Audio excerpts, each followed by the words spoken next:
ایک ایسا ملک جو اپنی حدود سے باہر نکل کر عالمی طاقتوں کو چیلنج کرنے پر تلا ہوا ہے، شمالی کوریا، جس نے حال ہی میں راکیشس میزائلوں کی نمائش کی ہے۔ کیا وہ واقعی امریکہ اور اس کے اتحادیوں کے لیے ایک براہ راست خطرہ بن چکا ہے؟ آج کی ویڈیو میں ہم شمالی کوریا کی بڑھتی ہوئی میزائل طاقت کا سائنسی اور عسکری پہلوؤں سے تجزیہ کریں گے۔ شمالی کوریا کا میزائل پروگرام دہائیوں پرانا ہے، لیکن پچھلے چند سالوں میں اس میں غیر معمولی تیزی آئی ہے۔ شمالی کوریا کا مقصد ایک قابل اعتماد جوہری ڈیٹرنٹ تیار کرنا ہے جو انہیں بیرونی جارحیت سے بچا سکے، لیکن یہ دفاعی مقاصد سے اب بہت آگے نکل چکا ہے اور ایک جارحانہ شکل اختیار کرتا نظر آ رہا ہے۔ امریکہ کی شمالی کوریا کے لیے سب سے بڑی تشویش اس کے ICBMs intercontinental ballistic missiles کا پروگرام ہے، جو کہ بہت تیزی سے ترقی کر رہا ہے۔ ہوسوانگ 14 2017 میں شمالی کوریا نے ہوسوانگ 14 کا تجربہ کیا، جس کی رینج 6,700 کلومیٹر سے 8,000 کلومیٹر تک بتائی گئی ہے، جس سے یہ الاسکا تک پہنچنے کی صلاحیت رکھتا ہے۔ اس کے فوراً بعد نومبر 2017 میں انہوں نے ہوسوانگ 15 کا تجربہ کیا، جو 13,000 کلومیٹر سے زیادہ کی رینج رکھتا ہے، جس کا مطلب یہ ہے کہ امریکہ کے کسی بھی حصے تک پہنچنے کی صلاحیت رکھتا ہے۔ اس کی پرواز 4,475 کلومیٹر کی بلندی تک کی گئی تھی۔ یہ ایک بہت بڑی پیش رفت تھی۔ حالیہ فوجی پریڈز میں ہوسوانگ 17 کی نقاب کشائی کی گئی تھی، جس سے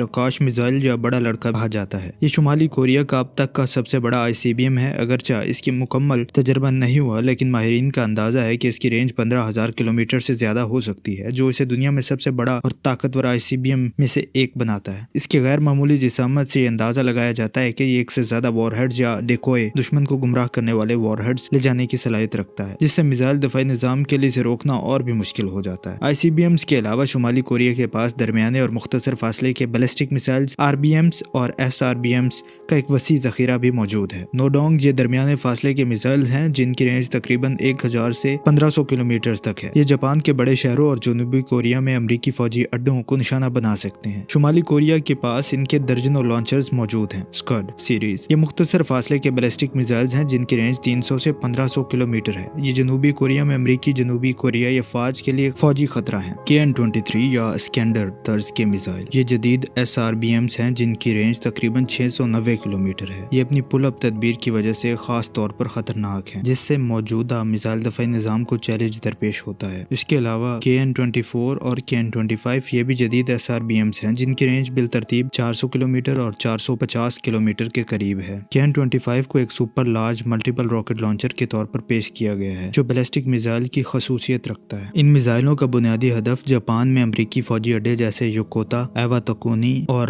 اوکناوا اور جنوبی کوریا میں کیمپ ہیمفریز اور اوسوہان ایئر بیس ہیں۔ گوام جہاں امریکی فوجی طاقت کا ایک اہم مرکز ہے، شمالی کوریا کے درمیانے فاصلے کے بیلسٹک میزائلوں خاص طور پر ہوسوانگ کی زد میں آتا ہے۔ لیکن شمالی کوریا صرف موجودہ ٹیکنالوجی پر ہی کام نہیں کر رہا، وہ اگلی نسل کے ہتھیاروں کی طرف بھی تیزی سے بڑھ رہا ہے۔ پیانگ یانگ نے حال ہی میں ہائپر سونک میزائلوں کی نقاب کشائی کی ہے اور ان کا مطلب ان کے کامیاب تجربات کا دعویٰ کیا ہے۔ ہائپر سونک میزائلز آواز کی رفتار سے 5 گنا یعنی ماک 5 سے زیادہ تیز پرواز کرتے ہیں اور اپنے راستے کو بدل سکتے ہیں، جس سے موجودہ میزائل دفاعی نظام کے لیے انہیں روکنا تقریباً ناممکن ہو جاتا ہے۔ شمالی کوریا نے جنوری 2020 میں ایک ہائپر سونک میزائل کا کامیاب تجربہ کرنے کا دعویٰ کیا، جس نے 1,000 کلومیٹر کا ہدف کامیابی سے مار کیا۔ یہ میزائل گلائڈ وہیکل ٹیکنالوجی استعمال کرتا ہے جو انہیں ماک 5 سے ماک 10 تک کی رفتار پر پرواز کرنے کی صلاحیت دیتی ہے، جبکہ وہ اپنی پرواز کے دوران تدبیر بھی کر سکتے ہیں۔ یہ موجودہ میزائل دفاعی ڈھانچے کے لیے ایک نیا گیم چینجر ثابت ہوا ہے۔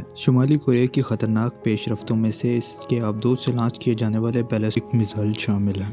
2016 میں اس کا پہلا کامیاب تجربہ کیا گیا تھا جس کی رینج 1,200 کلومیٹر تھی اور اسے پوکگ سنگ 1 کا نام دیا گیا تھا۔ 2019 میں سمندر سے اس کا کامیاب تجربہ کیا گیا جو ایک نئے ڈیزائن کا مظہر تھا۔ یہ اس کا تیسرا ورژن تھا۔ 4 اور 5 اس کے مزید ورژن حالیہ پریڈ میں دکھائے گئے ہیں اور انہیں سیکنڈ اسٹرائک کی صلاحیت فراہم کرتے ہیں، یعنی اگر ان کے زمینی لانچرز تباہ بھی ہو جائیں تو وہ سمندر میں چھپے ہوئے آبدوزوں سے جوابی جوہری حملہ کر سکتے ہیں۔ یہ صلاحیت شمالی کوریا کی جوہری ڈیٹرنٹ کو مزید مضبوط بناتی ہے اور کسی بھی دشمن کے لیے حملے سے پہلے کئی بار سوچنے پر مجبور کرتی ہے۔ شمالی کوریا کی جارحانہ عسکری ترقی عالمی برادری کے لیے گہری تشویش کا باعث ہے۔ اقوام متحدہ کی سلامتی کونسل نے شمالی کوریا کے میزائلز اور جوہری پروگرامز کے حوالے سے متعدد پابندیاں عائد کی ہیں، لیکن پیانگ یانگ انہیں نظر انداز کرتا رہا ہے۔ امریکی اور جنوبی کوریا اور جاپان نے ان خطرات کے جواب میں اپنے دفاعی تیاریوں کو بڑھایا ہے۔ شمالی کوریا کا یہ مسلسل اصرار ہے کہ میزائل پروگرام محض دفاعی مقاصد کے لیے عالمی طاقتوں کو قائل کرنے میں ناکام رہا ہے۔ ان کی جارحانہ زبان اور اور مسلسل تجربات خطے میں عدم استحکام کا باعث بن رہا ہے۔ شمالی کوریا کا اصل مقصد کیا ہے؟ کیا وہ امریکہ کو میز پر لانے کے لیے ایک سودے بازی کی پوزیشن حاصل کرنا چاہتا ہے، یا وہ اپنی بقا کو یقینی بنانے کے لیے ایک ناقابل تسخیر فوجی طاقت بننا چاہتا ہے؟ یہ سوالات آج بھی عالمی رہنماؤں کو پریشان کر رہے ہیں۔ شمالی کوریا کا میزائل پروگرام ایک ایسی حقیقت ہے جسے نظر انداز نہیں کیا جا سکتا، اور اس کے اثرات آنے والے وقتوں میں بھی محسوس کیے جائیں گے۔ آپ کی اس بارے میں کیا رائے ہے؟ کیا شمالی کوریا کی یہ پیش رفتیں واقعی دنیا کے لیے اتنا بڑا خطرہ ہیں جس نظر سے امریکہ اسے دیکھ رہا ہے؟ کیا موجودہ دفاعی نظام ان کا مقابلہ کرنے کے قابل ہیں؟ ہمیں کمنٹس میں اپنی رائے سے آگاہ کریں۔ اگر آپ کو یہ ویڈیو معلوماتی لگی تو اسے لائک کریں اور دی ملٹری لیجر کو سبسکرائب کرنا نہ بھولیں